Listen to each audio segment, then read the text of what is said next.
Hello, everyone, and welcome to tonight's brand new episode of The Evil Shemps. I am, of course, Pete the Pope, and with me, as always, is my good friend, Spaz.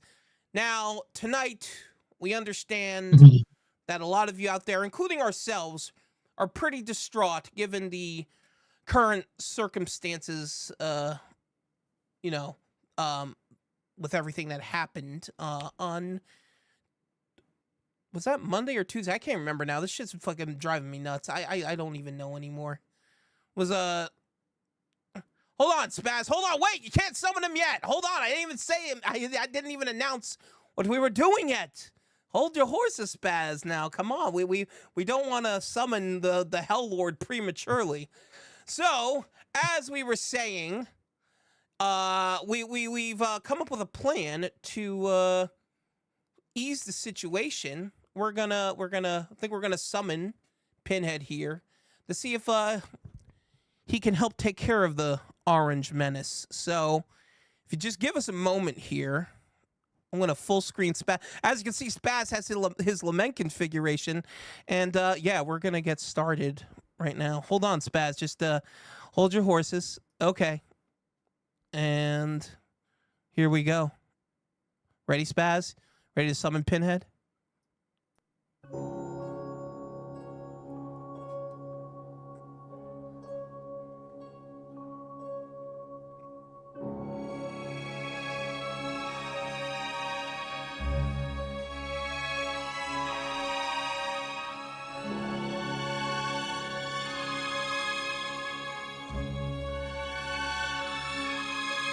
Oh shit. Oh shit, I think he's coming. Oh fuck. Oh damn. Okay, hold on. Wait, what? Wait, what the fuck's going on? Hold on, wait, what? What? You.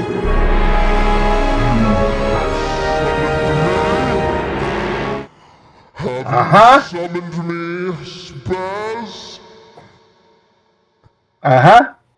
That's what this does. What is I saw it in a movie. request? And make it quick so I may experience your flesh.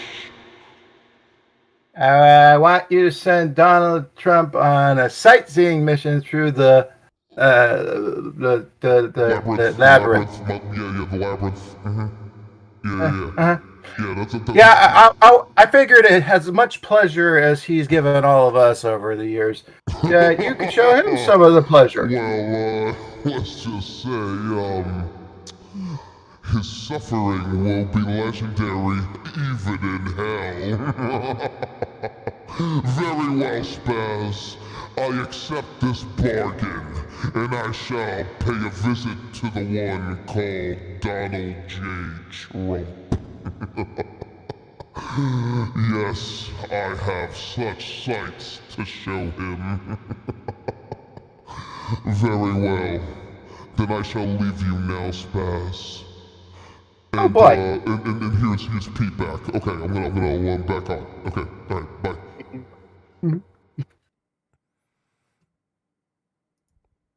Oh shit. Oh fuck. All right. All right. Oh, I guess Pinhead took over my my camera for a second. That's cool. All right. Well, at least now we know he's out there, and you know, hopefully he'll turn the tides. So, in case you guys haven't figured out, tonight's episode we are talking all about Clive Barker's Hellraiser. Since we did Nightbreed last week, we felt it only appropriate to follow it up with his most well-known franchise, of course. And yeah, so let's dive on in. Spaz, how old were you when you first saw Hellraiser?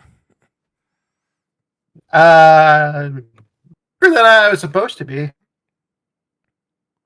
All right. Yeah, I remember watching it really late at night when all the family was asleep on HBO. So yeah, that's the first time I remember watching it. It's pretty much how I first saw it and on TV. Yeah, as a kid, HBO, whatever. My father wouldn't have cared. My mother would have had kittens, but you know. Right. Yeah, that's Mhm. how I discovered it when I was a kid. Because when I was a kid, I had this habit of sneaking into the bedroom, not the bedroom, sorry, sneaking into the living room late at night and turning on the TV and tr- trying to put the volume really low and watch whatever late night horror movie I could find on TV. And I would traumatize myself constantly, but I kept doing it. So go figure. And yeah, Hellraiser was one of those movies. I even saw Hellraiser 2 that way back in the day. And I fell in love with the dark mythology. I fell in love. Oh, hey, what's up, Dominic Pouchet? How you doing? um, and yeah, I fell in love with the mythology. And at that point, I think that was really my exposure to Clive Barker as a whole. Because after that, I started learning more about like the books he wrote and the novellas and even the comic books he wrote. Because maybe a lot of people don't remember this, but back in the early '90s, he wrote a lot of comics for Marvel. He had his own spin-off label from Marvel, I believe, where he actually wrote a lot of different um comic books, and one of those comic book series that he wrote was called the Harrowers. Do you know about the Harrowers, Spaz? Nope, nope, that doesn't It, sound familiar to me. I it did have a lot of the Nightbreed comics, though. yeah, me too. What was cool about the Harrowers was the concept was that they were a group of warriors who were trained to combat and defeat Leviathan in the Cenobites. Oh, And cool. yeah. So it's like in the comic in the Hellraiser comic, you learn like they figure that like remember in Hellraiser 2 when the lament configuration turns into Leviathan, it turns into the Hmm. they Yes. realize that when the lament configuration is in that form, if they can destroy pieces of it, they can destroy pieces of Leviathan because it's a direct conduit to him. Um, Okay. so that was a cool aspect of it, and but I'm going off on a tangent here. We should let's focus on the movies first here. Cool. Um, Spaz, why don't you start off by talking about the first movie? Okay. So, 1987, we got the supernatural horror movie Hellraiser. Uh, I had never seen anything like this ever. I've seen Texas Chainsaw, I've seen all of that stuff, but nothing like this. This was demons if they were like otherworldly, and I mean that not saying that they aren't, but it's just like they don't have the biblical horns and tail and cloven hooves or, Right. angelic features. This is just something altogether different. Yeah, Uh, they're all unique. I remember being fascinated with it because at the time, way back when in the 80s, my favorite WWF tag team was the Demolition, and they dressed almost exactly like the Cenobites, the spiked leather, and the only thing they were Okay. missing was like gouges in their flesh and stuff. But Right. I'm like, these dudes rock right away. Once I saw it, it was like, oh, these Hellraisers rock, man. The Cenobites are cool. Just the look of them alone was enough to sell me on the movie. I remember being a little annoyed that it was British, which made me Oh yeah. Oh yeah. very humbled when I found out that they did everything they could hmm to make it more American. They had Right. people dub over Yeah. voices and all this stuff, and it's just like, okay. Right. Right. So now I was like, the one thing about the movie I didn't like, like initially, because I was an American kid, I didn't want British stuff. Uh, but Man, I don't want any once of you this fell in love, fucking. I don't want any of this fucking British shit. Get right? out of here. Yeah. But the thing that made me laugh was I didn't learn until years later that the movie I really liked with the big-headed monster, Rawhead Rex, Yeah. that was written by the same guy and made by the same guy And it's like, I had no idea. And I did see Rawhead Rex first, which I think is weird, but Rawhead Rex was on all the time, like on Cinemax at late night. It was a late night monster movie that was always on. Right. And it was like a filler spot. I mean, you got to wait until like midnight or whatever to watch it, but it was always on. And I love anything with monsters in it, so I would just watch that and yeah. Oh yeah. So yeah, that's how I fell in love with Clive Barker. And once they did Nightbreed, and that was my favorite movie as a kid. Just yeah, I started reading everything I could get my hands on by Clive Barker. And Yeah.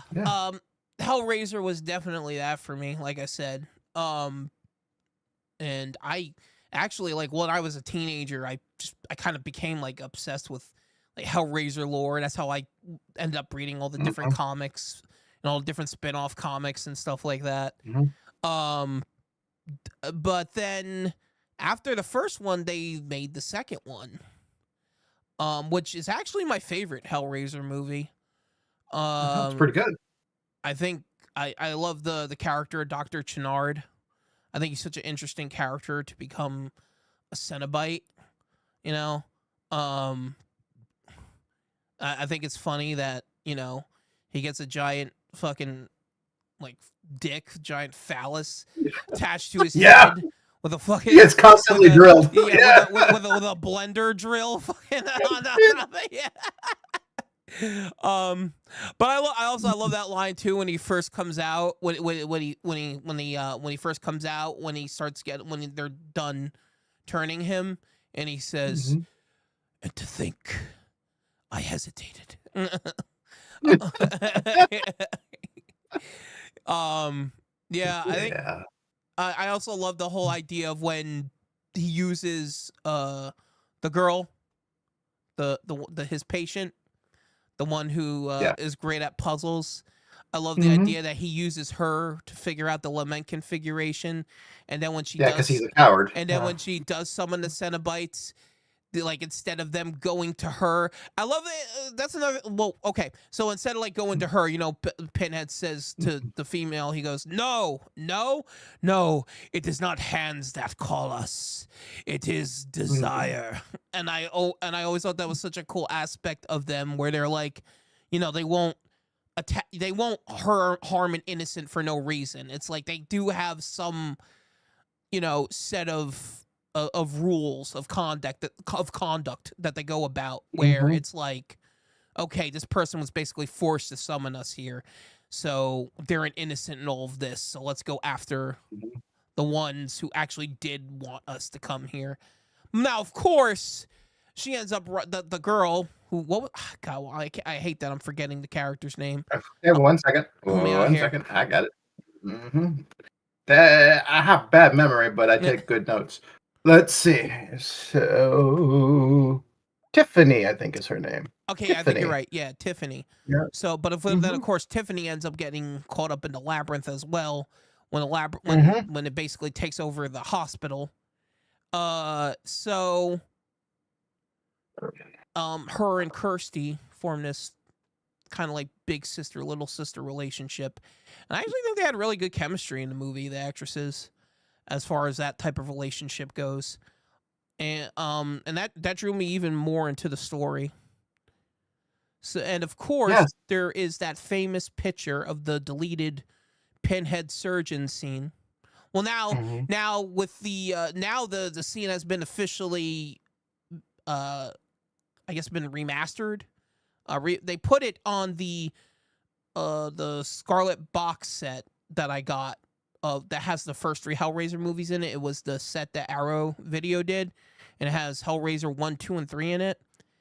And on the Hellraiser 2 Blu-ray, they have the deleted surgeon scene on there. So that's pretty cool that they kind of re-released that lost footage. Yeah, so Spaz, what are your thoughts on Hellraiser 2? On 2? No, that one I didn't agree with Clive Barker on that one. I thought he had his star, but he really wanted to push what's her name?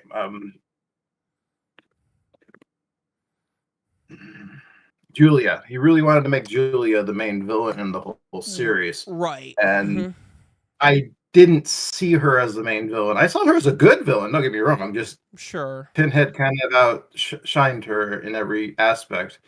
Well, that's what Uh, I mean, that's what I liked about the sequel. It's like, because in the sequel, mhm, Pinhead he's kind of the anti-hero. He's not really the villain mhm, so much. It really is, um, um, Julia, right?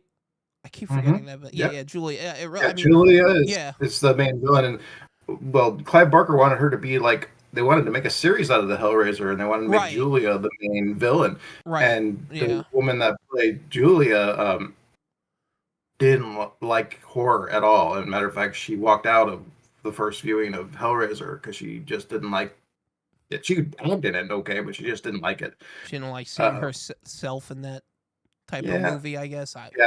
Clara What else Higgins is what her else name. has she done as an actress? I can't even think of Oh anything else I've gosh, seen she her was in. in shoot, she was in the one with the polar bears that have the armor. God, what is it called? Polar Bear. Where everybody Oh, the Golden the, Compass. the Golden Compass. Yes, she was in She the was Golden in that. Compass. She played a mother. Yeah, she played a Oh, mother to one of the kids that got kidnapped. oh, Um, okay. I'm trying to think of what else I've seen her in that, but no, I'm coming up blank. Huh, I didn't know she But was in that was that. the one that, yeah, yeah. Interesting. And I remember Yeah, being bummed about it because she can turn on the evil pretty good. I'm surprised they don't, yeah. even She if not a horror movie, but just a normal villain in a movie, she can turn on the, you know, villain right, pretty good. right. But yeah, like I said, that's actually what I like about what I like most about Hellraiser 2 is that in the movie the Cenobites are kind of the anti-heroes Hmm. in the second movie. Kind of like how they switch up the dynamics of the puppets and Puppet Master in every other Uh-huh. movie. I thought that was kind of cool.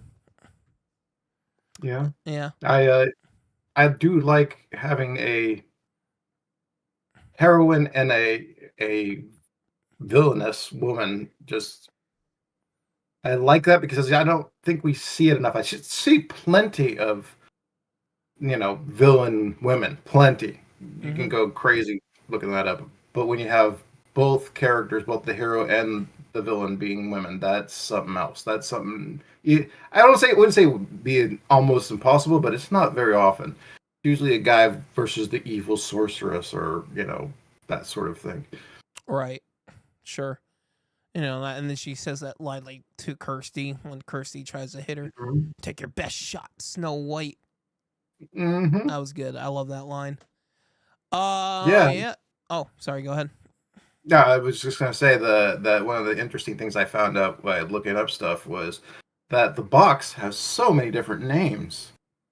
Just Yeah. like the event configurations, the uh, Lara Sean box. There's just all these different names for it, and some of the things that I understand why they did it to make it cosmetically pleasing. But in the book, the box is solid black, and the only way to see the features is to put blood on it. Right. Okay. Yeah. So Well, I in know in the why they did it, in the and I agree novella, with it. well, in the novella, the box isn't even. It doesn't even have this. I think it's like it's described as like a It mirror does have box in the right, but it has novella. little insignias and stuff on it. If you put Okay. blood on the grooves, Right. that's the word Yeah. I'm Yeah. looking You for. have to put Grooves. blood It on has it. grooves. Yeah. Mm-hmm. Hmm. Right. Right. Which. So that's Oh, go ahead. interesting. Hmm. Yeah, Yep. well, that's interesting. I just think that Yeah. there are so many different names for this box. I mean, I've been people call it like the mystic box, and the Yeah. make Yeah. configuration is the most common one, but I've heard it called all kinds of things. The doorway, that's the other one, the doorway box. Okay. Right. I like that one. Mhm. Yeah. Mhm. Um. So after the first two Hellraiser movies, they moved the production over to America. There you go, Spaz. Like, Mhm. for Hellraiser 3. Right. Um, I liked Hellraiser 3 a lot when I was a teenager, but like watching it now It as doesn't grow on you now. No, yeah, it's watching not it as good now as as the an other ones. adult, it has not aged well. I mean, I still love the Pinhead church scene. Like that scene's just Mhm. awesomely sacrilegious. I love it. Yeah, that's about it. I mean, the bar scene's pretty cool when he's killing everyone at the club. Like that scene's pretty cool. And then the church scene, other than that, the rest of the movie is just kind of goofy. My favorite moment in 3 is when the dude is trying to sacrifice his girlfriend, and she turns the tables on him Yeah, yeah, and yeah. pushes him into the pillar. That's a cool I moment. I agree. loved that. I loved that. Like that was my oh yeah, Right. because Pinhead doesn't care who you are; he just wants your flesh. Yeah, You yeah, know? yeah, yeah, yeah. Exactly. Mhm. You know. In a matter of speaking, I mean, if you didn't open the box, he's not going to come after you because that's not Right. you know. Yeah. I think it's more that if you open the box, it's annoying because there's probably like you have to someone's doing Uber Eats from hell. You know, you're like I gotta go all the way from hell, and this person didn't even open the box. I'm gonna fuck this dude up. Right. Yeah, man. You know, next Hellraiser movie, they should just make the lament configuration an app on someone on a smartphone. You know. Yeah, we have to move Yeah. the It's pieces like around like a puzzle game on your yeah, it's like phone. Candy Crush, but you gotta you gotta figure out the lament configuration.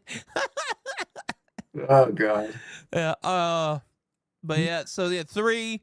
You know, it well, okay. So yeah, what really like kind of kills 3 for me in a way is the character of JP Monroe, the one you said who Mm-hmm. was like ends up getting Mm-hmm. sacrificed instead of the girl. Mm-hmm. You know, Yep. he I just find him so annoying, like Right. Right. just He's not so like Frank, or at least he looks kind of cool and has that yeah. kind of bravado. He doesn't even have bravado. He He's has just like an this asshat. You want, yeah, he just has yeah. this weaselly face and this fucking Mhm. shitty douchebag attitude, and throughout the whole movie, you're just like, I fucking hate this guy. There's nothing Mhm. fun or interesting about him. He's just a piece of shit douchebag. Like I don't care. If he's supposed to be our villain, Yeah, yeah. I don't know. It felt weak in my opinion. Mhm. Um, it felt like kind of cartoonish in a way, if you know what I mean. Like, you know what Oh I'm saying? yeah, Like, did you pick up on that at all when you watched it? It's like yeah, it's kind of over the yeah, top and cheesy. yeah. Especially with the characters. I mean, like, can you get any more cliche? The guy owns a nightclub. Yeah, He's a womanizer.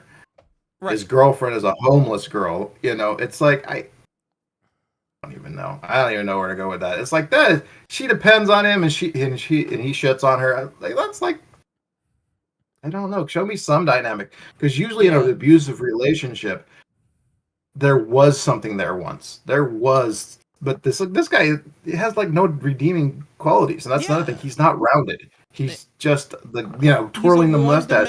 He's a one-dimensional douchebag throughout the entire Mhm. movie, and it just doesn't draw me in. There's nothing really there to draw me in, and I'm just kind of like stuck with this shitty character. Like, Mhm. I didn't mind yeah. the heroine. Yeah, Summers. She was Joey, yeah, yeah, Joey Summers. Yeah, she wasn't bad. I liked her. yeah. Oh, excuse me. Oh. Yeah, no, she's good. I like her. I like her character. Um, yeah, her, and the girl, the one Mhm. you whose name I forget, the other female character, the one who gives Uh, J.P. Monroe to Pinhead, who Sandy.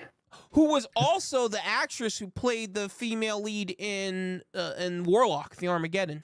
She plays Mhm. the daughter of the other family who are like which that's another franchise we should cover on a future episode. Oh But yeah. we'll get to that. We'll get to that. Anyway, so and then in Hellraiser 3, we don't have the classic lineup of Cenobites anymore. Pinhead creates the new Cenobites, which are kind of goofy Which now. They're I did not like it. I did not dude, like them at all. I think the fucking only one that was okay was this. The fuck. CD guy was okay. I thought that was the worst one. I was like, Really? But at least it was funny. At least it was yeah. fucking funny. I thought the camera head guy was actually pretty funny because it was just so ridiculous. like he kills people by jamming the lens through their fucking And I'm just like, Mhm. okay, like, sure, you know. And then they got the The other one that one. looked the best was the guy that spit fire. Yeah, The guy Barbie. that I was spit just about to fire. bring It him up. looks Yeah, cool. Barbie, yeah, Barbie looks yeah, cool, Barbie. Yeah, but I don't like him. Yeah. yeah. It's just kind of like, all right, he spits fire. Mhm. Cool, I guess. I guess. Yeah, That's because you didn't have Clive Barker having a physical story. Most yeah, of Clive he Barker's shit is a physical story. Pinhead has a well, physical story. You don't know what it is, but you know that someone took the time to pound all those fucking nails in his head. right. Well, he wasn't really involved in. Oh, well, I know I think he was credited as a producer on Hellraiser 3, but other than that, he wasn't really involved with any Uh, like the writing or the directing or anything like that. Actually, he does have a writing credit on Oh, it, but it's minor. Minor writer. oh, Yeah. I thought it was For three, it was Anthony Peter Hickok. Oh, Atkins Peter Atkins, yeah. and, Anthony Tony Hickox. Randall. Oh, Tony Randall. Wait, when did Anthony Hickox come in? Was he director? He was director, right? Anthony was the director. Well, Yes. okay, yeah, Anthony. okay, that's right. Yeah, he was And director. then I Okay. think in 4 he was the writer. I think in 4, Was but he a writer yeah, for Bloodlines? I think so. Oh shit. Okay. No, he wasn't. Mm. Mm, I was completely wrong. He didn't even direct Bloodlines. Oh well. Well, yeah. Okay. Well, no, the direct. Okay, well, we'll get to that in a minute. But yeah, like I said, I don't know the new Cenobites are goofy. The the main villain is just a fucking one-dimensional piece of shit. Yeah, Mhm. I don't know. I don't have, like I said, I love the Pinhead scenes, but other than that, I don't know. Hellraiser 3 has not aged so well for me. Um Mm-mm. and then moving along, now we'll get to Hellraiser 4. Yep. Bloodlines. Pinhead in Yep. space. Mhm. But yeah, and you know what? Out of all the horror franchises that take their icons to space, I think this one mm, does a better job of conveying it out of all of them. This is most enjoyable Yeah. out of all the space movies, other than maybe Jason X, because Jason X is just Well, mwah. yeah, I Jason love X is Jason just X. fun time. But Yeah. with Hellraiser Bloodlines, it makes sense because you're following the lineage of the bloodline of the toy Right. maker. And Mhm. so once Oh, we Sean. yeah, Lemachon. So once we see the opening of the movie of him, of the last descendant on the space station and everything, it's like, okay, that makes sense. Like this bloodline has the descendants of this bloodline have carried over all the way into the future to now actually have the ability and means to capture and finally destroy the Cenobites, Pinhead. Right. And I loved the introduction of the new female lead in the movie, Hmm. Angelique. Angelique. Yeah, Yeah. My yeah, favorite, probably one of my favorite, pushing my favorite Cenobite. She's close to my favorite. yeah. She's Angelique. just fucking ruthless. Yeah, she was a great character. I think. I think she was Yeah, definitely but a she's not step a up. monstrous looking.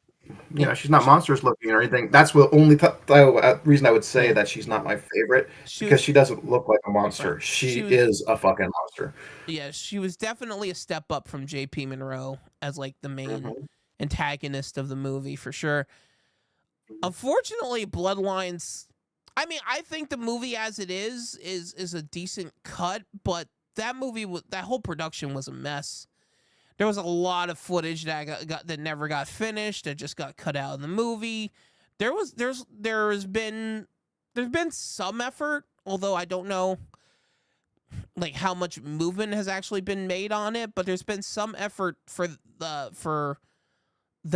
people um like film editors and stuff to find the original a lot of that original lost footage and try to recut Bloodlines into what it was originally, or as close to what it originally was supposed to be. Right. The director did some kind of maneuver where they take a goofy name that everybody knows that it's a pseudonym for a Yeah, director that doesn't want to be associated with the picture anymore. right. Yeah. Yeah. And despite all of that, and despite it, Hellraiser Bloodlines still being kind of a mess, it's still, I still like it. I still like it for as it is. I don't hate it. Like, I don't It's my favorite of the Hellraiser movies because really. of the history, the lineage. Yes, the Okay, lineage is what does it for me. I like going back. Now, granted, that's a very small part of the movie, but going back and learning the history of the box to me sure. was cool. Now, on the other hand, I don't know if I feel so great about not knowing about the monsters. I really wanted Okay, to know about the box. I didn't really want to know about, the Pinhead. I Cenobites didn't and want to know. stuff. Yeah, I didn't really want to know who, Chatterer was or Fatso was or yeah, I didn't Butterball. really Butterball, yeah. I didn't Yeah, really want to know about that because that's the mystique of them. But sure. something that's uh temporal like a box, Right. that's interesting. Right, right. And Yeah, yeah. Mhm.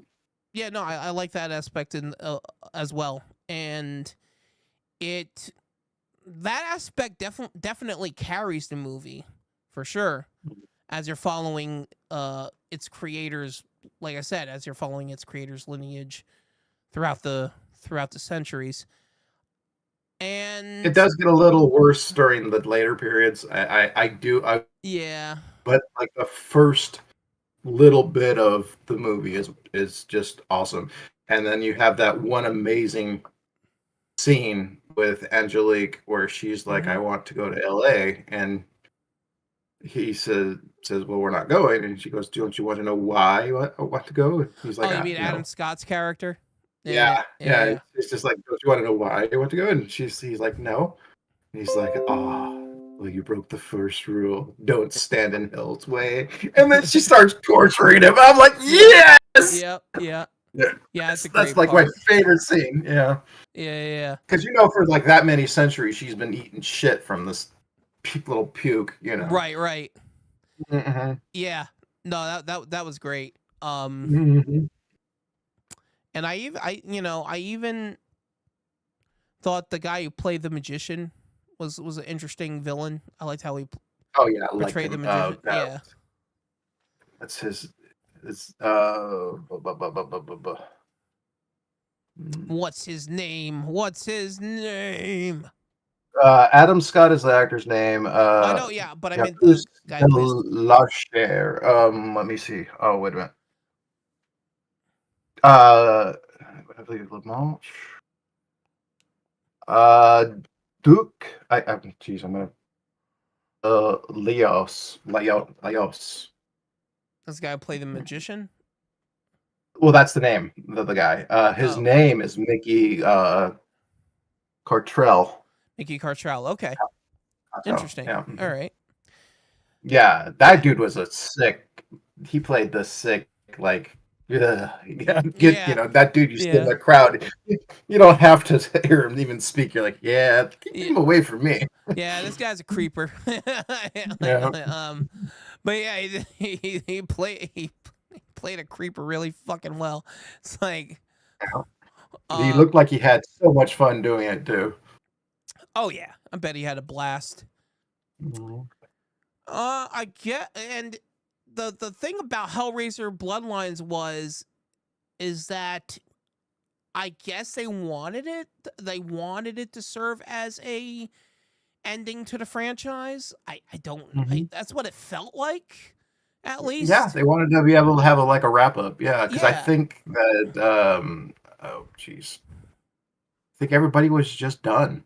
Mm-hmm. How much more can you do with Hellraiser? I mean, yes, there is a lot you can do if you follow each individual person or whatever, but Sure. I I think like Pinhead, there's unless you're gonna reinvent him like they did, Mm-hmm. not much you can do with him. And Doug Yeah. Bradley is not going to be playing him anymore. Who the hell wants to sit in a chair when you're that old? You Right. know. Right. Yeah. But of course, the because yeah, well, first I'll just say real quick, yeah, because the movie ends with the last descendant of the Toymaker bloodline capturing Pinhead in the ultimate. I guess what did he call it? He called it Uh, like the reverse. I continual light prison. Yeah, continual light prison. The light demon, the light. Yeah. Mhm. And yeah, he captures him in that fucking giant space station puzzle box Mhm. thing, and I guess yeah, ends up killing Pinhead at the end of the movie.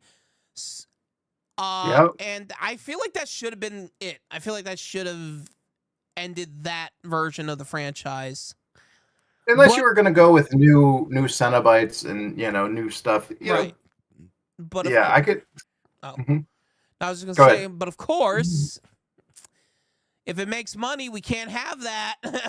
Like, Oh yeah, and Pinhead is very popular, and that they thought that they can just put the makeup on someone else, and that was a well, big mistake. we'll get That was a big hold on. mistake. We're getting spat. We're getting ahead of ourselves. Well, hold on a second here. Mhm. Well, we'll get to that in a bit. First I want to touch on the other 4 Hellraiser movies that came out after Bloodlines that still did feature Doug Bradley in the role as Pinhead. And Okay. of course, those movies were Hellraiser Inferno, Hellraiser Seeker. Oh no, I'm sorry.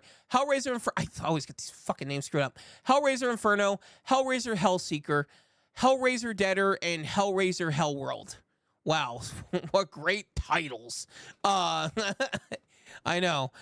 And basically what these I should say these sequels were Mhm. was it was just cuz at that point dimension films they should be called dementia films. Mhm. Dimension films had acquired the rights to they had the rights to Hellraiser. I think after Hellraiser 3, I think they acquired it when Hellraiser Bloodlines. I think they Hellraiser Bloodlines was the first Hellraiser movie they produced and made. Uh and then after that, I guess they didn't want to put in any effort anymore. So they were just like, well, I guess we got to make another Hellraiser movie before the rights dry up. What's the script we got lying around the office? We got this Seven ripoff. Ah, fuck it. All right, just put Pinhead in there and we'll figure it out. You know, it's like, oh, okay. It seems you guys care so much about the source. I can tell you guys care so much about the source material. Yeah. And man, I don't even feel like talking about like covering these movies all that much because there's really not much to talk about them. There's really not much in them that has anything to do with Hellraiser lore. I guess Hellseeker kind of tries to incorporate Hellraiser um elements elements from the other Hellraiser movies in it. Like Kirsty comes back in Hellseeker, and it's the same That's the only one I actress. kind of. Yeah, that's the only one I Yeah, kind of liked out of the other ones. I didn't like. Yeah. yeah, yeah. Yeah, she I like heard they had Tom they had Clive come in and write to save them, right, to come and help them because they couldn't figure out what to do, and he wrote that whole thing with Kirsty for them. did he? He came in and wrote that. Mhm. Oh, okay, all right. Mhm. That's cool. I actually did not know that. Yep. That They makes had it. sense. Yeah, yeah, and that's probably the best part of the movie. Well, it's probably the best of Yeah. the other of these Yeah. other 4 Yeah. Hellraiser sequels, Mhm. and I don't think it was more clear that these movies were never meant to be Hellraiser movies than in Hellworld, because Hellworld is just it doesn't feel like a Hellraiser movie at all. You know, it's a horror movie where Pinhead periodically shows up here and there. Yeah. Yeah, did you ever see Hellworld? I think I've seen all of them once. Yeah. I the only other one I remember is the guy that eats the sins. Well, yeah, The, hang on. I'm gonna yeah. get to that in a minute. Uh, Mhm. these 4 Hellraiser movies are, mostly Mhm. misses. And then after that, they now and Hellraiser Hellworld was the last Hellraiser movie to feature Doug Bradley, as Pinhead. Mhm.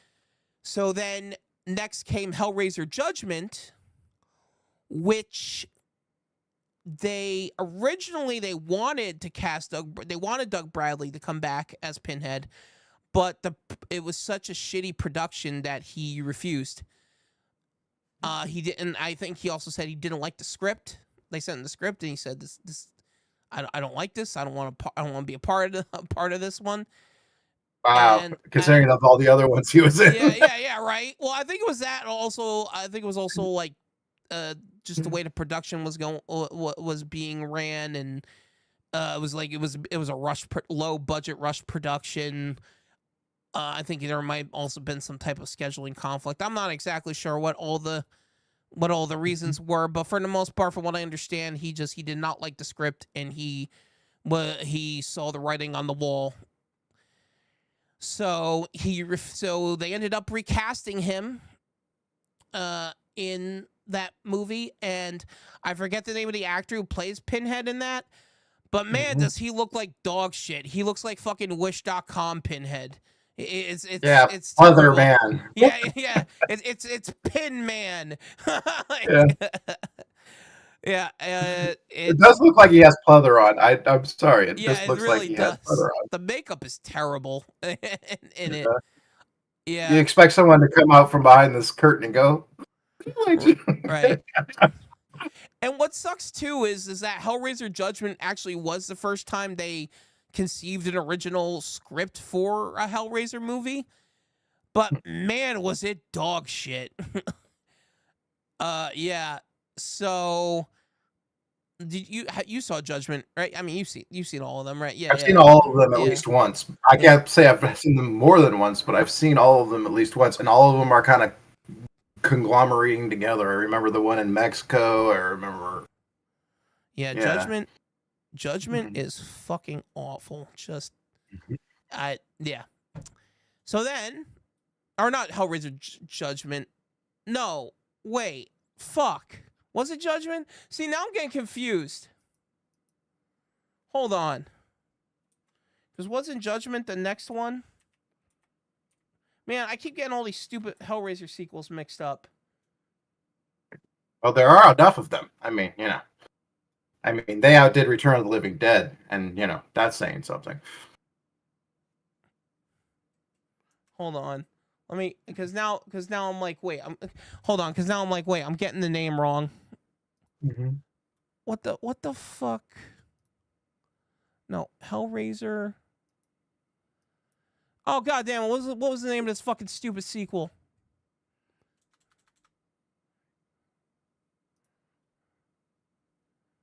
Stop. Hellraiser Revelations. There we go. God damn, that's a stupid fucking name of a stupid fucking movie. There we go. Hellraiser Revelations. God, what a dog shit movie. Anyway, moving on now to Hellraiser Judgment,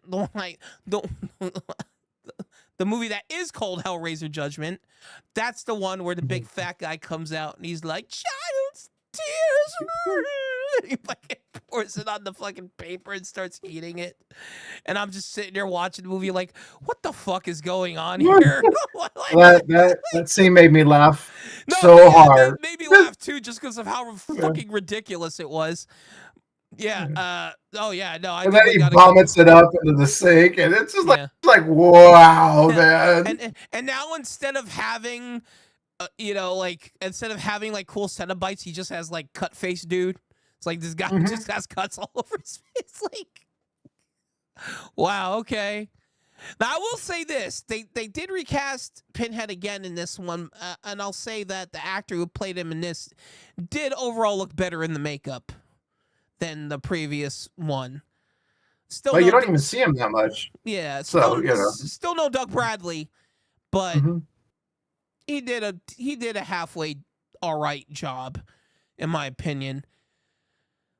But yeah, it's just a fucking Seven ripoff. It's a cheap Seven ripoff where they shove Pinhead into like Cenobites into it and stuff. So yeah, and moving on now to the latest entry that came out 2 years ago on Hulu, the Hellraiser reboot movie where they recasted Pinhead, who was played Mhm. by a trans woman, which is awesome, and she's fantastic. I kept saying this was the right move to go with the character because I think it's you shouldn't try to recapture what Doug Bradley brought to him with another Mhm. male actor. You know, Mhm. let's bring in a female Pinhead, or in this case, a Mhm. trans woman Pinhead, Mhm. and Which is yeah, exactly how they describe it, Pinhead in the book. yeah, He's well, got yeah. the In the book, body of a he's male and the voice of well a well woman. in the no in the novella he's described as androgynous. He's or Right. they're described Mhm. as androgynous. So I love that they brought that aspect into the character again. Right. I thought that was great that they made a more accurate depiction of Pinhead the way he's or the way they're portrayed in the novella. And yeah, I think, I mean, the worst thing about the 2022 Hellraiser reboot for me were just the human characters. They weren't Yeah, all they that didn't put any effort they into it. weren't all that It's like, interesting to me. Yeah. Uh but this I loved the new design of all the Cenobites. I loved, oh yeah. like I said, I loved the new design of Pinhead. Uh I I loved the new design of the lament configuration. I loved how it had different stages, and Mhm. I loved how each stage represented a different thing. I thought that was a Mhm. really cool aspect to incorporate into it. Yeah, there's I all kinds of good stuff about that yeah, movie. Just it was the all best kinds of good stuff. it was the best Hellraiser movie we've gotten since probably the first two. Mhm. Yeah. And I really hope they get to make more of those with that version of Oh Pinhead yeah. and the Cenobites. Dude, some of the designs of the Cenobites are just like you don't catch it right away, but then when you see it again, you're like, oh shit, that's really cool. Mhm. Like there was that one Cenobite who was just the face. It was just like it Mhm. was just the face, but there was no like head or anything behind it. I thought that was Mhm. such a cool design. Yeah. Um. So that like the director definitely got to play a lot with the mythology of the Cenobites, which I really loved. Yeah, I I also like definitely having the lament configuration becoming a blade too. yeah, Like like how I it know they sticks did you and another. that's how it chooses you when it Mhm. sticks you. Yeah, I mean, they yeah, did yeah. that with Christie. I think she stabs Pinhead with Well, she in stabs one of the. him. Well, does she stab? Well, when it becomes the Leviathan configuration, I think she Mhm. stabs someone with I can't remember. But anyway, back. But Yeah, yeah, I'm running like. yeah. But anyway, back to the 2022 Hellraiser. Spaz, give me your thoughts on it. I gushed over it enough. You talk about it. Oh man, I the only symptom of this movie was that you didn't give a flying fuck about the humans. Like you didn't care. That's not what you were there for in the first place. But usually in a Hellraiser movie, you have, I know she was a drug addict and that was trying, they were trying. It was a lot better than someone who's just out looking for a good time. But I couldn't, I don't know, I couldn't find something likable about the characters. The Everybody human has a likable characters, side. yeah. Yeah, the human character, I could not find anything that like I could latch onto that I Right. liked. That was pleasant. And it's even the personalities were just grating all the time, and it's Sure. Yeah, yeah. mm, yeah. But Yeah. flip it the other way. The new villains, or the new antagonists, I should say, because obviously the Cenobites are not really villains. Sure. Right. Uh, yeah, they were really, really well done. I think they had put a lot of effort into that, and everything looked and sounded and felt like the old, not necessarily old, but just fresh and nice. And I Yeah, liked it. I liked it a lot. it was refreshing to see. It was Mhm. just like it was just a nice refreshing reboot of the franchise. Exactly. Yeah. It's the one that the franchise sorely needed. Like it really need, Mhm. you know. And Clive Barker Right. even like helped work on it too. He Mhm. loved the concept of the and the new like androgynous Pinhead Mhm. and everything.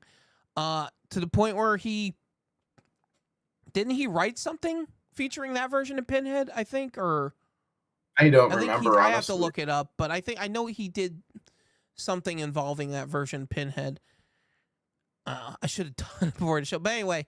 So yeah, oh, that's probably the best Hellraiser movie we've gotten. Like I said, since the first two, and Mhm. there was also supposedly a Hellraiser series in the works, or is currently still in the works. I'm really not sure what's going on with that. Probably in development hell, like Nightbreed Probably, yeah, is. Yeah. probably. Unfortunately, but I really hope they get to do a sequel to this, to the new, like Oh Hulu yeah, I would watch it in a Hellraiser. heartbeat. Huh? Yeah. I would watch it in a heartbeat. Oh yeah, Yeah. same. Oh yeah, same. Absolutely. Yeah. So I guess we could talk a little bit here about the extended lore. Mhm. The like with the I know a comics and little bit about the comics and stuff. I know a little bit. You probably know more. I was more into the Nightbreed than the Hellraiser comics. I had oh, like one or okay. two Well, of the I Hellraiser. was into all of it. I read all of Mhm. it. I read all the Hellraiser comics. I read all the Nightbreed comics. I had like the Nightbreed versus Rawhead Rex comics. I had the Nightbreed versus Hellraiser comics. I had all that shit. Yeah. Awesome. And I loved the Epic Comics Hellraiser run from the 90s, where it Mhm. was just a bunch of anthology stories featuring the Cenobites and stuff like that.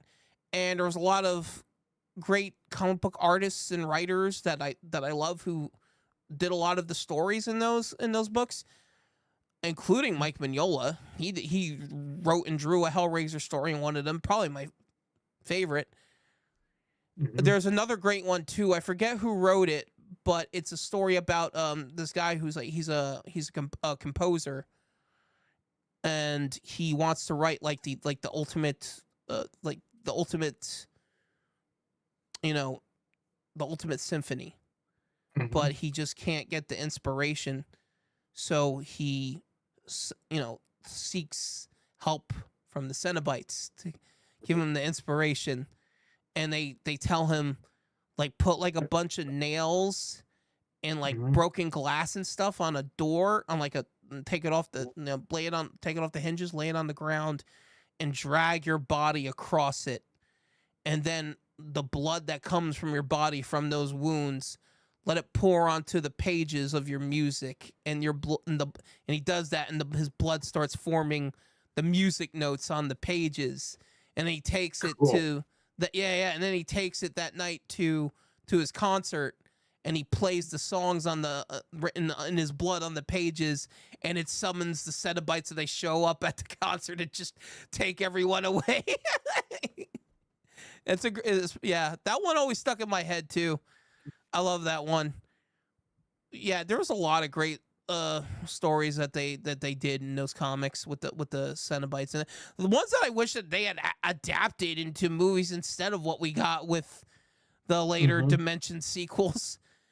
Yeah, I wish they would have fixed Butterball's costume so that he could talk, and then right. because he's supposed to be the original leader of the Hellraiser group, the Cenobites. Was he? I don't remember. Yeah, Was he in yeah, the novella? yes, he's the, Oh, well, they don't really if there is a leader that has a lot of lines, it's Butterball. Butterball is the one that does most of the talking in the novella and all that stuff. He's the right. one that Clive wanted to be the lead Cenobite. Okay. And then everybody fell in love with Pinhead, and he's like, "Well, I'm not going to fight the crowd, you know." Sure, sure. Yeah, that makes Mhm. sense. Huh, I didn't. Mhm. I did not know that. And the Or no, reason well, that not that that I didn't know changed, that, but I forgot that he the was still a reason the Cenobite. reason that they changed it was because he couldn't say anything in the costume. He couldn't move his mouth, Right, you know, right, enough to speak, and right. or at least to speak properly, and the fake teeth and everything. It was just, yeah, he couldn't Yeah. say anything, and they were like, "Well, let's give the lines to Doug Bradley then," and that's how that all went down. Right, right, right. Huh. Yeah. Well, Mhm. that's an interesting piece of information. Mhm. But yeah, um I th- yeah, I think that's well, hold on. Hold on, I'm sorry. I forgot. There is one more piece of Hellraiser lore we forgot to mention, and that was the Clive Barker novel, The Scarlet Gospels. Yes. And that was That his. pissed off everybody. Yeah, have you ever read it? Did you read it? I've read it. Yeah, I Yeah, loved it. I I thought it fucking was loved it. great. I loved And it. people are like, that's Yeah, not Pinhead. I'm yeah, like, dude, that's the dude that invented it. yeah. Shut the fuck up. Right, exactly. And I love that he incorporated Harry D'Amour into it as well. That's one Yeah. of my other favorite Mm-hmm. underrated Clive Barker characters. Mm-hmm. Um, yeah, so I thought that was great that he incorporated him into the story as well, Mm-hmm. because it And made. I liked what they did with Pinhead. I liked that. I Yeah, liked how he kind of was just trying to step up, get more power, and you right, know, right. Yeah, no, I thought it the might have Scarlet. gone against the movies. I'm so blissfully hollow or whatever the hell it is. Mm-hmm. Oh, Empty. Yeah. well, I forgot to mention there Mhm. was also the Boom Comics Hellraiser comics run that Clive Barker did in the early 2010s, where it continued this. It brought Kirsty back into the story, and it continued the story from, I think, from Hellraiser 2 or 3. I had not read all of the run. I have the first trade paperback of the run. I have always meant to pick up the rest and read it, but just hadn't had the chance. So at some point, I would like to read those. And that was Doesn't surprise. she become the new hell priest of the Yeah. Order of the Gash? Yeah, Yes. yeah, Yeah. Yeah. That's what yeah. happens in that Mhm, that Kirsty becomes the new Hell Priest of the Order of the Gash. Yeah. That's. mhm. Mm-hmm. Yeah. I like I said, I read the first trade. I have and read the first trade paperback. I don't know how long that series ran for. I'm not sure how many issues there were exactly. I'd have to look it up. But yeah, that's something I definitely want to revisit at some point All right. for sure. Yeah, I'd love to have all of them. Mm-hmm. If I had like just spare money laying around, I'd be like, yeah, let's get all of the Nightbreed, let's get all of the Hellraiser, let's get all of the. I would love to have all the Abe versus P comics too. Yeah. And I was a kid; those were the coolest freaking comics. The A versus P, Oh that yeah. was badass. Dude, I want all the Alien versus Predator comics. I want the out of print Batman versus Predator comic. That's fucking Mhm. fortune now. Yeah, there's so much shit, but we're just going off on a tangent now. It's all Mhm. about comics. Yeah, I think I don't know. I guess you got anything else you want to add about I've got all Hellraiser? kinds of like little things. Sure, go for it. Lay Yeah. it on us, Uh, Baz. Um. The floor is yours. mhm. So yeah, you know about the Doug Bradley after party thing for the first Hellraiser, right? No, please do tell. Oh, okay. So, well, they had an after party for the first screening of Sure, a Hellraiser, rap and party. Doug Yeah, yeah. Bradley came. Yeah, yeah, and Doug Bradley comes, and they almost threw him out because nobody could Really? recognize him without his pinhead costume, That's and funny. yeah, nobody would talk to him. He felt very. He didn't know if they were ignoring him and then later they found out they didn't know who he was. Right, They right. didn't know, because I Yeah. guess being Pinhead, you had to come in early and get all that shit done, and then by the time everybody else in the cast shows up, Well, yeah, I'm you're sure in he had to full stay behind costume. too to get the makeup taken Hmm. off. Yeah, Yeah, as yeah, well. Mm-hmm. yeah. And I That's already told you about the woman that played Julia. She saw the first half of the movie and was just like, no. And right. she just was like, I know you want to make me the villain in the series, but I can't do it anymore. I can't. You'll have to find someone else to play Julia. So they just went with Pinhead. Right. That's interesting. That's cool. What else you got for us, Yeah. Baz? Uh, when Doug Bradley was talking to Clive, he said, "What are your thoughts on Hell Priest?" And he says, "Well, I want his personality to be indicative of Christopher Lee's portrayal of Count Dracula." Okay. Yeah, Cool. so it's kind of like part of the chill of Dracula surely that lies the facts that he is very clearly and artificially aware of what is going on Mm-hmm. within everybody else, so what everybody else is feeling, and he's intelligent, and um, yeah, the dumb things are kind of the terrifying things. Right. Yeah, that was something that I was like, until I learned that, I can see it now, because he does, I don't want to say copy, but he does take a lot of inspiration from Christopher Lee. And Christopher Lee as Dracula is probably one of the most physically intimidating versions of Right. Dracula. Right. Okay, cool. So yeah, the other thing is that we had the concept of the cube being used as the portal to hell has its basis in an urban legend, the Devil's Toy Box, which concerns a six-sided cube box constructed with the interfacing mirrors. Right. According to the legend, individuals who enter the structure and then close it will undergo surreal and disturbing phenomena that will simultaneously grant them a revelatory experience and permanently warp their minds. So that's where the box concept comes from. It comes from the Devil's Toy Box. Interesting. Cool. That's really Mhm.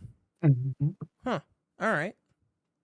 Yeah, Yeah. and Clive Barker, he drew Mhm. inspiration. You know this, obviously, but he drew inspiration for the Cenobites design from punk fashion, Catholicism, and by visiting S&M to an clubs. S&M club, yeah, Yeah. in New York and Amsterdam. Yeah. Yeah. For Yeah. Pinhead especially, that's what, Oh yeah, for yeah. Hellpriest, yeah. Pinhead's the leather daddy. Oh yeah. Mhm. He uh got all kinds of inspiration, but it's like a God, what's wrong with my throat? certain kind Sorry. of doll. What? Yeah, the Hell Priest. How he got the idea for Pinhead was there's an African sculpture that Are you talking about fetish are you sculpture. talking There's about an the Zuni African. fetish doll? Is that what you're talking about? No, but this is Oh, what this particular fetish doll that he saw was okay. had like something coming out of its head, and he's like, those look kind of like, you know, pins, Well, and he originally the got concept, well, originally the design for the the makeup design for Pinhead in the movie was supposed to be it wasn't supposed to be pins, it was supposed to be quills. Like Oh, cool. I actually just learned that the other day. I was watching another video about Nightbreed, and they were talking about like saying how when you see the female monster in Nightbreed, the one who has all the quills, that was kind of Clive Barker's way of Sister reconciling. Sally. Yeah, What's her name? yeah. Sorry.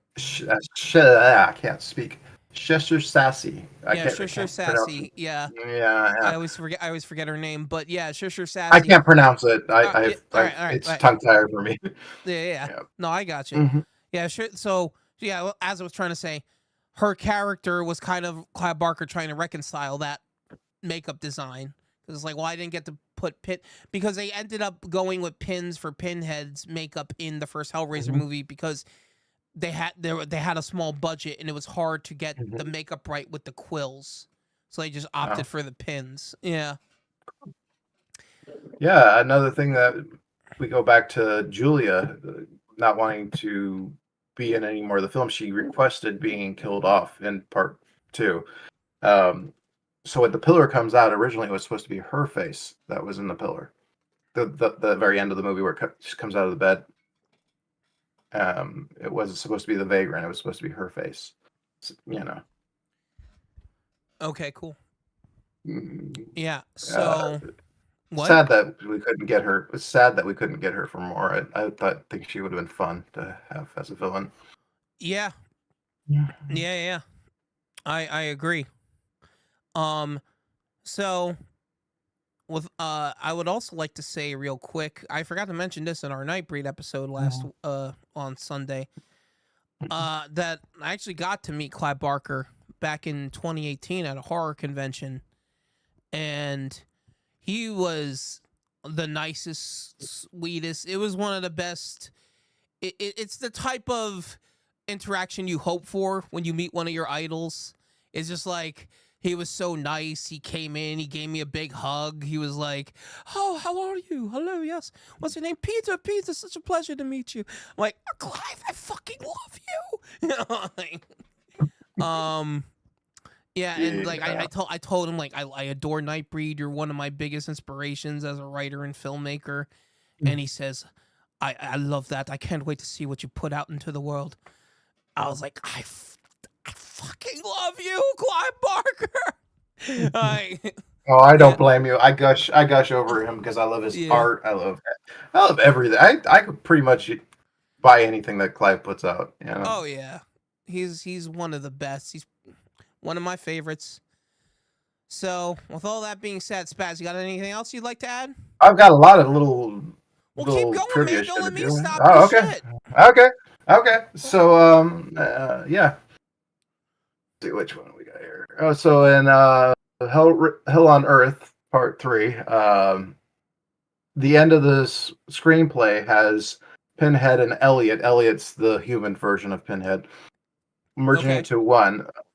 But following this, Joey makes a deal with him to be his willing bride in return for a successful life. So she makes a deal with the devil, but she has to be Pinhead's bride. That was in the original script for Part 3. Okay. Interesting. Yeah. And you mentioned this earlier, that you really thought it was cool about the Black Mass scene in Part 3. The biggest issue with the Black Mass scene caused controversial and society's conservative in North Carolina. Anthony Hickox had been refused permission to shoot in a real church, so Hickox Nice. told them it was no different than the countless Hammer horror films in which Christopher Lee, as Dracula, rampaged in a church. Nice. But they weren't buying it. Yeah. Right, right. So a little addendum to the scene where Joey escapes the boiler room in Part 3. The lid of the sewer flies off and it hits a sign on the wall. Yeah. Mm-hmm. The sign says Larry's, suggesting supposedly a shop or a restaurant. Larry is one of the main characters in the first movie. He's the Right. dad. Yeah. Interesting. Okay, cool. Mhm. And for the last little bit, I have for Bloodlines. So the lady that played Angelique, Valentina Vargas, she said she was reluctant to take the role because of nightmares about Pinhead.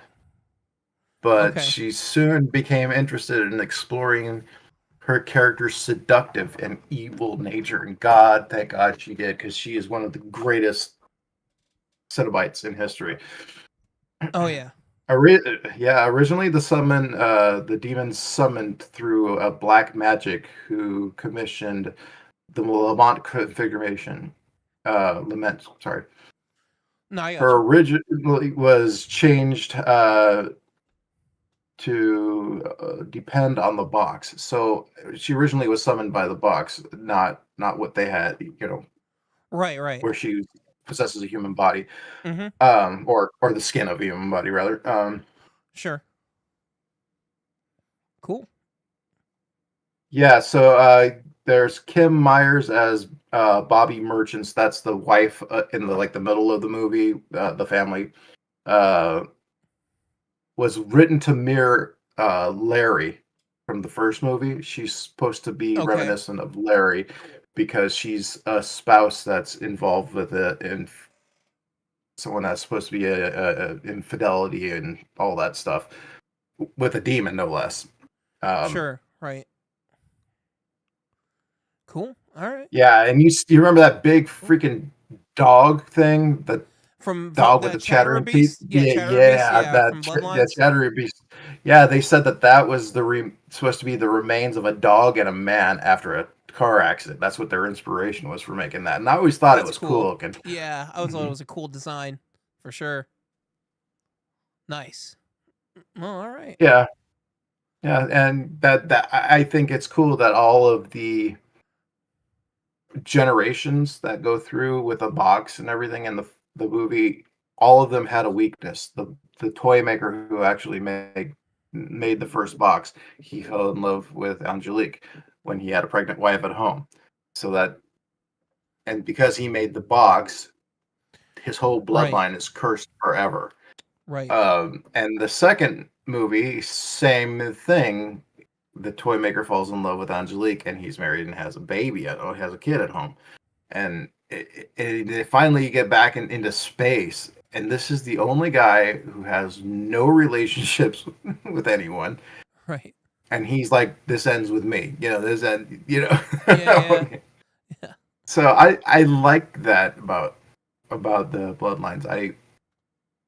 I think if we would have got the original, what the director actually wanted, and had all the backstory and had all the horror of degradation, because it hints at it in the movie, but I think they had a lot of stuff planned for how bad the toy maker's family would be. The men, especially the patriarchs of the family, would Right. slip into these huge, yeah.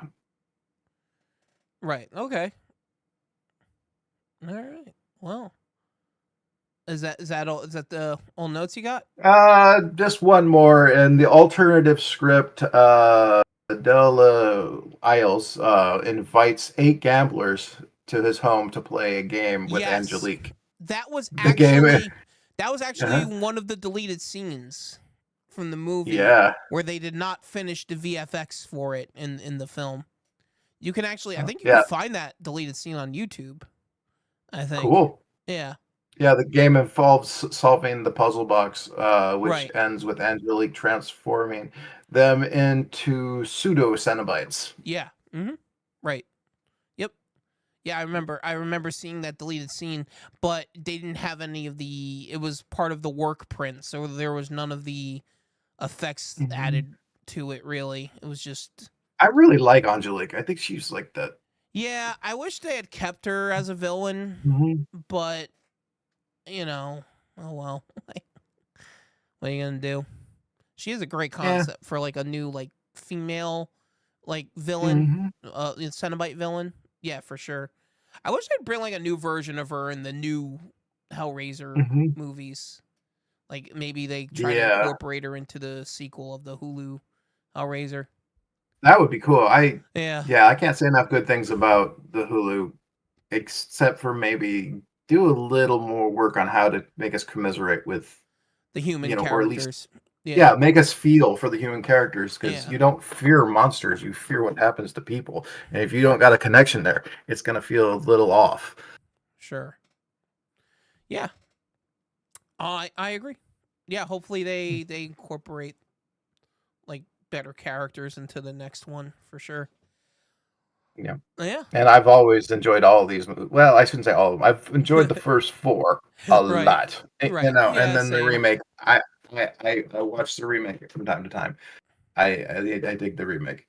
But yeah, the other ones, not so much. Yeah, the first four in the remake are about it for me as well. I'm like, Mhm. yeah, those are the most watchable ones for sure. I mean, where Christy, what's the one where she takes her husband to hell for cheating on her? That was Good. Hellseeker. That was what I was talking Oh, about that's before. Hellseeker. Okay. Hellseeker. Yeah, yeah, yeah. Yeah, I don't remember what number that was or whatever, but That was the Hellseeker. That sixth. one's That was the sixth okay. movie. Yeah, Yeah. but again, it was just them taking another script they had that wasn't a Hellraiser script to Mhm, begin with, and I guess like you said, they brought in Clive Barker to help rewrite it a bit and incorporate mhm, Kirsty and stuff. So yeah, mhm, so it's probably the best out of those four Hellraiser sequels for that reason. I agree, but mhm. still, at the end of the day, it kind of falls short of the first two and the Right. Hulu Hellraiser movie. Yep. Yeah. Yes, sir. So, with all that being said, I do believe, unless Spaz, you got no. All right, yeah, I No, do. I don't think so. I think I've got all the like little tidbits. Yeah. All right. Well, I do believe we have reached the end of tonight's episode of the Evil Shemps. It was a lot of fun. It was cool to revisit this franchise again and talk about it. It's definitely up there as far as like my favorite horror franchises go. But like we said last time, we just love Nightbreed just that much more. But Yeah, Nightbreed is special. yes, but nevertheless, we felt it was good to follow up that episode with talking about, like we said at the beginning, Clive Barker's best known horror franchise. And we forgot to mention the Stephen King quote on the poster. Oh yeah, this is the face of new horror. Yeah, I've seen the face of horror, and it is the new face of horror, and it is Clive Barker. And it's Clive Barker, yeah, Mhm. which really helped the first Hellraiser movie a lot. I mean, back then you always wanted that Stephen King approval, stamp of approval. Stephen King even said about like if you read his like he'll have like little things in front of like the books of blood or just little passages that he wrote. He's like Stephen King's like this. I wish I could write like Clive. I wish I had his imagination. I wish I had that. And I think what the difference is between Clive and Stephen is Stephen King can write characters really well. Mm-hmm. I would challenge anyone on that. His characters are second to none. But the story is kind of, you could throw it in. Yeah. You could pretty much throw his characters into any story and it would be fine. Right. That's what makes Stephen King strong because he's not writing about the situation. He's writing about the characters. For Clive sure. Barker, on the other hand, is amazing at stories. Like I've never read someone who can, like, for example, there's The Thief of Always. Yeah, one of my favorite Clive Barker books. Yeah. Like, oh my God! How did he come up with that? And it's like basically a children's book, but it's so well written. It's such a great story. Yeah. Yeah, and it's like the house or the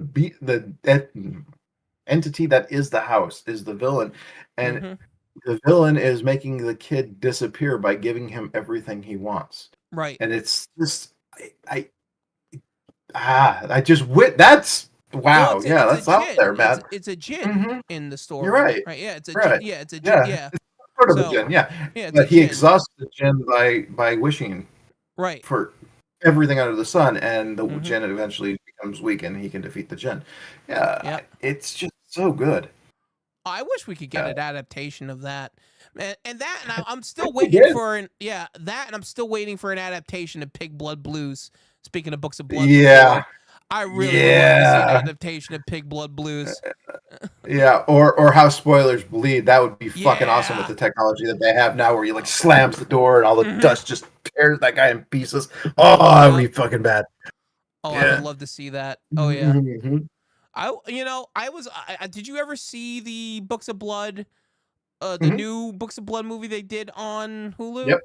Man, I was so pissed at that movie because when I heard it was going to be an anthology movie, which makes sense because, Clive Barker Books of Blood is an anthology book. So I was like, that's great. But they didn't even adapt any of the fucking stories. They just made up their own shit. I was like, what are you doing here? Like, there's so many great stories in that book to adapt it here. Yeah, he's great. I don't. How you wouldn't use it unless they're afraid of. I was so pissed at that movie. I was just like, why'd you even bother making this if you weren't going to actually adapt stories from the Books of Blood? like, right.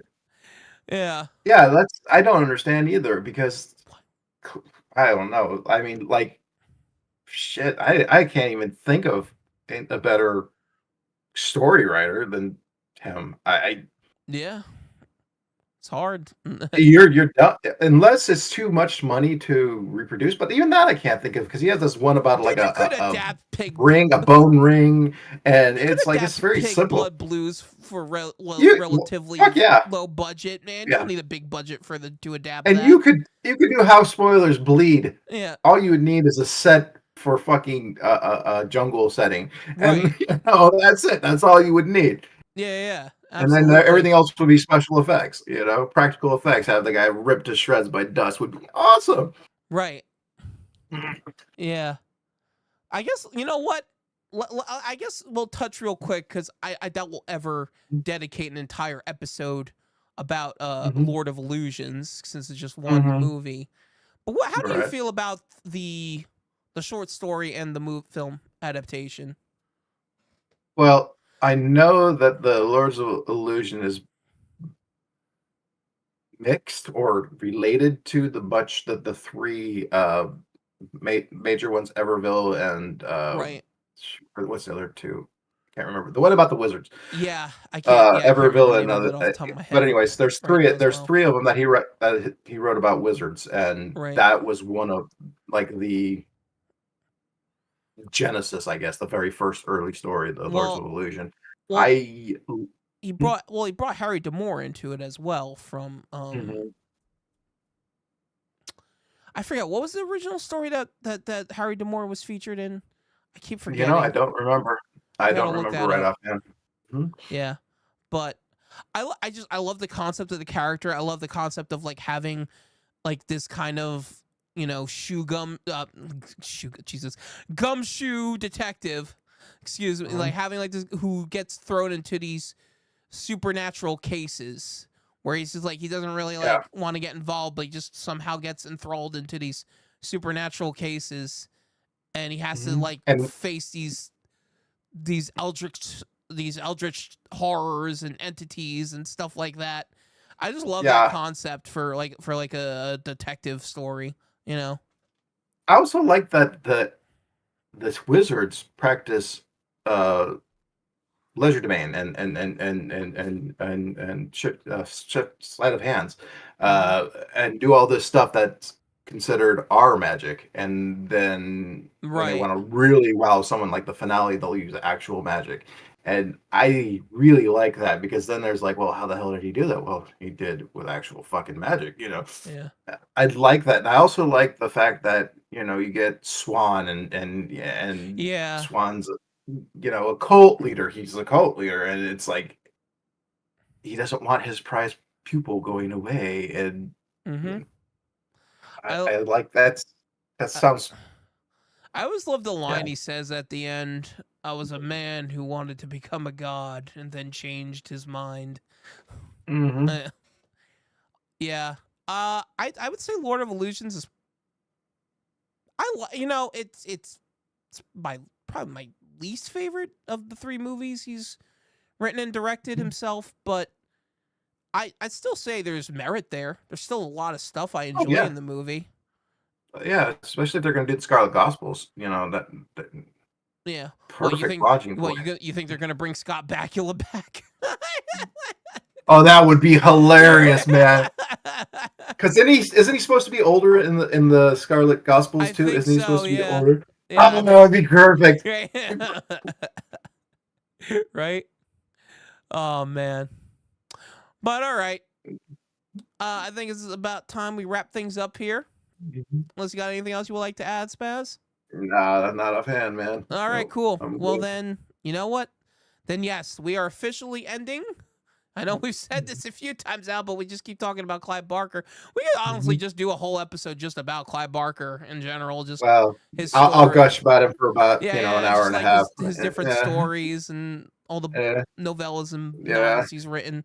Yeah. So anyway, yeah, let's just end it now, and we're gonna say goodnight, everybody. Good Um, night, everybody. and we hope we brought you a little bit of joy in these troubling times. And if you need help, seek it. There's plenty of numbers out there for you to call to get the help you need, and don't be afraid to speak up. So with all that, Yeah, it's not weak to ask for help at all. It's no, not weak to ask for help. not If at you need all. help, ask. So with that being said, we love you all, and thank you so much for joining us tonight. And yeah, we're out of here. Spat, say goodnight, everybody. Good night, everybody.